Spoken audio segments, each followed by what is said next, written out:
everybody. Welcome back. So glad you have joined us today. Today we're going to dive into something big. Actually, two things that are really big. Theology and oncology. I know that sounds super fancy, but I don't want you to worry. We're going to say super practical with it. We're just going to scratch the surface of these two topics. So if you've ever wondered about the nature of God or even the nature of human beings, then this is the video for you. Pretty much since the beginning of time, humans have wrestled with the big questions. Who are we? Why are we here? And if you're coming from a Christian worldview, you have wrestled with the thought of who is God. All right, let's start with God. Now, full disclosure, we're only scratching the surface of theology today. The topic of who God is has been debated by way smarter people than me for centuries. But for the sake of this video, I want to focus on one thing. I want to focus on the one thing that I know is the most true thing about God. And that is this: God is love. 1 John 4:8 says it simply, not just that he loves, but that he is love. It's the most true thing about him. We've tried to explain God in a million different ways over the centuries, and some of those explanations are spot on. Some of them, not so much. But there's one thing that stands firm: God is love. That's the essence of who he is. It's not just something he does. It's not something that he tries to share. It is himself. He is love. If you don't know anything else about him, if you know absolutely nothing else about God, know this: he is love. You might be thinking, okay, but if God's been around forever, before he created us, who did he have to love? In other words, if God created human beings and there was a time when human beings didn't exist, then where does love come into the picture? Well, the answer is a little bit mind-bending, but here it is. The answer is himself. So let's talk about the Trinity. Yes, I know, mind blown, right? But stay with me. The Trinity is the doctrine that tells us that God is one, but he exists eternally as three persons: the Father, the Son, and the Holy Spirit. Each is fully God, but each is distinct. They exist in perfect, loving community, and out of their love, they created the world. They didn't have to create. Creation was an expression of their love for one another. I know it's deep, it's complicated, and I'm not even going to try to explain it all right now. I'll actually do a series of videos on just the Trinity in the future, because it is a very, very complex topic, but it is one worth studying. I will say that. But what's important to know is that God is love, and from that love, everything in the universe flows. That includes us. Psalm 139 says, "We are fearfully and wonderfully made." He made every single detail, and he was intentional about it. Everything you're good at, he made you that way on purpose. Everything you're terrible at, he made you that way on purpose. Every single detail of his life, of your life, he is familiar with it, and he loves it. So if God is love and he created us out of that love, who are we? So the question of who are we, that brings us to the oncology of persons. Basically, the nature of what does it mean to be a human being. And here's the thing: if we don't understand ourselves, how can we understand why we exist?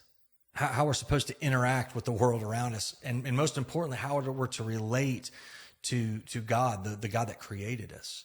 We've got to understand something about ourselves, even to perceive value in a human being. We've got to understand these things.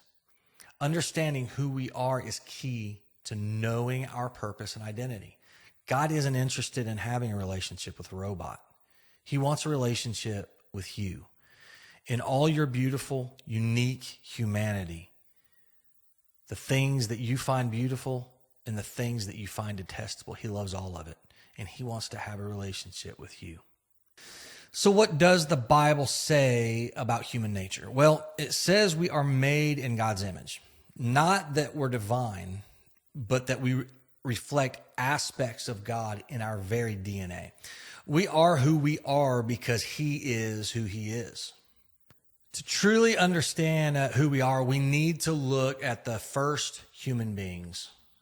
We all know them, we all love them, Adam and Eve. They were created to partner with God in ruling over creation. Go back sometime and read Genesis 1-3, and it will give you the whole story of how God created all of creation, but then how that met its apex when he created humanity. And what we find is humans were created to actually partner with God in ruling over all creation.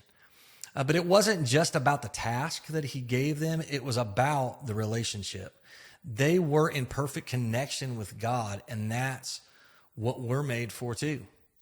So when we talk about human nature from a Christian perspective, we're talking about a being made in God's image, created for relationship with him. We were made to enjoy him both in the physical world and in the spiritual realm. So that's who we are. God is love, and we are his beloved. We talk about God's love. It's not some abstract concept. It's a reality that changes everything about who we are and why we're here. John 3:16 sums it up. For God so loved the world that he gave his only begotten son, that whosoever believeth in him should not perish, but have everlasting life. God became human, Jesus, to make a way for us to reconnect with that love and live in relationship with him again. So what do we do with all this? Simple. We accept his invitation. God made himself available to us, and we can know him through the Bible and through personal, intimate encounters with him. That's what it means to know him in spirit and truth. And I truly believe when we accept that invitation, we begin to experience the life we were made for. I hope you understand today that God made you for a purpose.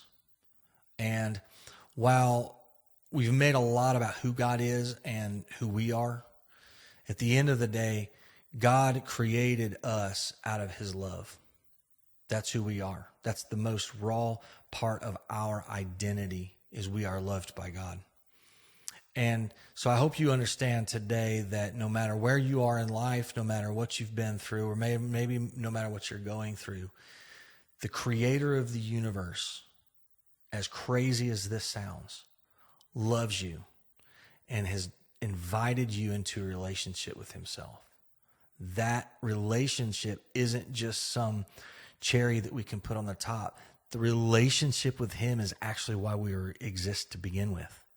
That is our purpose. That is our meaning. That is our identity.